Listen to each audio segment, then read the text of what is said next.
அனைவருக்கும் வணக்கம் மக்களே. திருட்டு பூனை வெளியே வந்தது. என்ன இப்படி சொல்கிறேன்னு நினைக்கிறீங்களா? உன்னுடைய யூஜியை காட்டுன்னு பல வீடியோக்களில் போட்டு கிழிச்சு எடுத்ததுக்காக அதுக்கப்புறம் இன்றைக்கி வீடியோ போடுறாரு. அவருடைய கல்வி தகுதி என்ன அப்படின்னு சொல்லிட்டு ஃபஸ்ட்டு ஒரு டிப்ளமா படித்தார் 1993 மதுரை காமராஜ் யூனிவர்சிட்டியில். டிப்ளமாவுக்கு என்ன குவாலிஃபிகேஷன் தெரியுமா உங்களுக்கு? 10th ஸ்டாண்டர்ட் பாஸ் பண்ணால் போதும், அந்த டிப்ளமோ ஜாயின் பண்ணலாம்.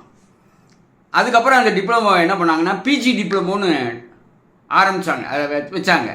அதில் ஆள் சேரல, திரும்ப டிப்ளமோனே அதை கொண்டு வந்துட்டாங்க மதுரை காமராஜ் யூனிவர்சிட்டியில். ஏன்னா 12th டிகிரி படித்தவங்களாம் பிஜி டிப்ளமோ பண்ண முடியும். அதனால் அதை என்ன பண்ணிட்டாங்க, கொஞ்சம் டீக்ரேட் பண்ணி அதை டிப்ளமா அப்படின்னு சொல்லி கொண்டு வந்து வச்சாங்க. 10th படித்த போதும் ஜோசியத்தை படிச்சுக்கலாம் அப்படின்னு சொல்லி வச்சுட்டாங்க. அதில் இவர் போய் படிச்சிருக்காரு. அப்போ என்ன தெரியுது, அடிப்படையில் 10ஆம் கிளாஸ் பாஸ் பண்ணிருக்காரு. அதுக்கடுத்து என்ன படிச்சிருக்காருன்னா பிஜி படிச்சிருக்காராம். என்ன பிஜி படிச்சிருக்காருன்னா ஃபிலாசபி ரிலிஜன், அதே யூனிவர்சிட்டியில் டிஸ்டன்ஸ் மோடில் ஓப்பன் யூனிவர்சிட்டி ஸ்கீமில் படிச்சிருக்காரு. 21 வயசு கம்ப்ளீட் ஆனால் போதும் டைரெக்டாக எம்ஏ படிக்கலாம் அப்படின்னு ஒரு ஸ்லாப் ரிலாக்ஸேஷன் இருந்தது அந்த டைம் பீரியடில். அதில் போய் இவர் எம்ஏ படிச்சிருக்காரு. அதுக்கப்புறம் எம்பில் பண்ணியிருக்காரு, பிஹெச்டி வாங்கியிருக்காரு, எல்லாம் அதே யூனிவர்சிட்டியில் தான். ஸோ இப்போ விஷயம் தெரிஞ்சு போச்சா உங்களுக்கு? இவர் யூஜி பண்ணவே இல்லை. நான் அவர் வீடியோவில் போய் கமெண்ட் போட்ட உடனே நான் யூஜி படிச்சிருக்கேன்னு எங்கேயாவது நான் பின்னாடி போட்டிருக்கேனா அப்படின்னு கேட்குறாரு கேள்வி. எவ்வளோ ஒரு முட்டாள்தனம் பாருங்க. எங்கள் அப்பா என் குதிரைக்குள்ளே இல்லைன்னு வெளியில் வந்துருச்சு பூனை. யூஜி கேட்டால் இவர் எப்படி பண்ணுவார்னா, அந்த கவர்மெண்ட்டெல்லாம் ஒரு ரூல் வச்சுருப்பாங்க.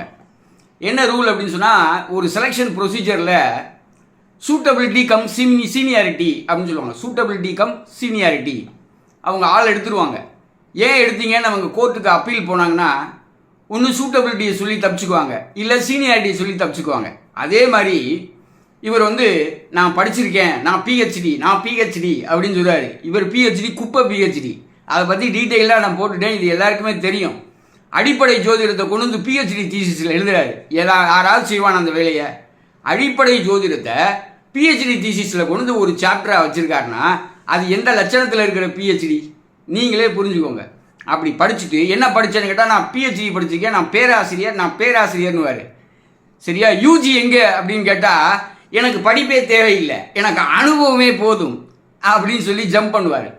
இது சூட்டபிலிட்டி கம் சீனியாரிட்டி மாதிரி எப்படி கேட்டாலும் ஜம்ப் பண்ணி தப்பிச்சுக்கிறது.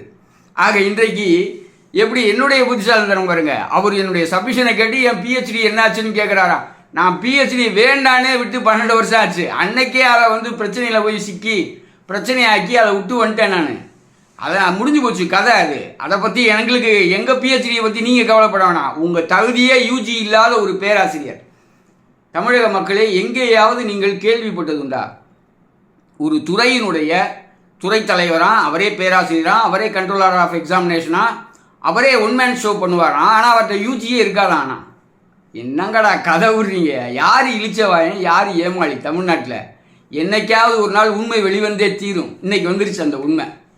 யூஜியே படிக்காத, அதாவது பட்டப்படிப்பே இளங்கலை பட்டம் படிக்காத ஒரு ஆள் எப்படி பேராசிரியர்னு போய் சொல்ல முடியும் வெளியில்? அதை தான் நான் கேட்குறேன். அன்னைக்கு டிபார்ட்மெண்ட் இல்லை, உடனே புலவர்கள் தான் தமிழ் டிபார்ட்மெண்ட்டில் வந்தாங்க. நீ என்ன புலவர்? நீ தெற்கு மாசி வீதியில் 20 ரூபாய்க்கு ஜாதகம் பார்த்தாள். உனக்கு என்ன தெரியும்? நீ என்ன படித்த? நீ யார்? முதல்ல பிபி ஊதுற ஆள் உனக்கு எப்படி ஜோசியம் வந்துச்சு நான் கேட்குறேன். அவர் கேட்குறாரு ஜோசியத்தில் அவர் பிஹெச்டியா? எங்கேயா யூஜினா? நான் யூஜி போட்டுக்கவே இல்லை, நீ தான் பிஹெச்டி போட்டுக்கிற. அப்போ யூஜி படிக்கலைங்கிறத ஒத்துக்கிறார் பார்த்தீங்களா? ஒரு பேராசிரியர், ஒரு துறையினுடைய பேராசிரியர் என்று சொல்லிக்கொள்ளக்கூடியவர் எந்த பட்ட படிப்புமே படிக்காதவர். சிஸ்டம்னா என்ன? முதல்ல 10th ஸ்டாண்டர்ட் 12th ஸ்டாண்டர்ட் 3 வருஷம் டிகிரி, அதுக்கப்புறம் 2 வருஷம் முதுகலை பிஜி, அதுக்கப்புறம் எம்ஃபில், அதுக்கப்புறம் பிஹெச்டி. இதுதான் ப்ரொசீஜர், எஜுகேஷன் சிஸ்டம். இந்த சிஸ்டத்துக்குள்ளேயே படிக்காத ஒரு ஆள் பெரிய பேராசிரியர், மண்ணாங்கட்டி பேராசிரியர். அதுதான் போலி பேராசிரியர்னு நான் சொல்கிறேன். நான் படிக்கவே இல்லை. கேட்டால் எங்களுக்கு சூட்டபிலிட்டி, எங்களுக்கு அனுபவமே போதும், எங்களுக்கு சீனியாரிட்டி போதும், சூட்டபிலிட்டி எங்களுக்கு தேவையில்லை அப்படின்னு ஜம்ப் பண்ணிக்கிறது. அப்புறம் நீ என்ன படித்தேன்னு சொல்லி அடுத்தவனை கேள்வி கேட்குறது. இப்போ புரிந்திருக்கும் மக்களே. இந்த சால்ஜாப்பு கதைகள்லாம் விட்டு பேசி கொண்டிருந்த, சமாளித்து கொண்டிருந்த திருட்டு பூனை இன்றைக்கு வெளியே வந்துவிட்டது. பட்ட படிப்பே முடிக்காத ஒருவர் பேராசிரியராக இந்த தமிழ்நாட்டையே ஏமாற்றி முடிச்சிருக்காரு. கதையை வாழ்ந்து முடிச்சிட்டார் ஏமாற்றி. இன்னைக்கு அவர் அடுத்தவனை பார்த்து யோக்கியமான்னு கேட்குறாரு. நீங்கள் சொல்லுங்கள், யார் யோக்கியம் யார் அயோக்கியன்னு சொல்லி நீங்கள் முடிவு பண்ணுங்கள் தமிழக மக்களே. நன்றி, வணக்கம்.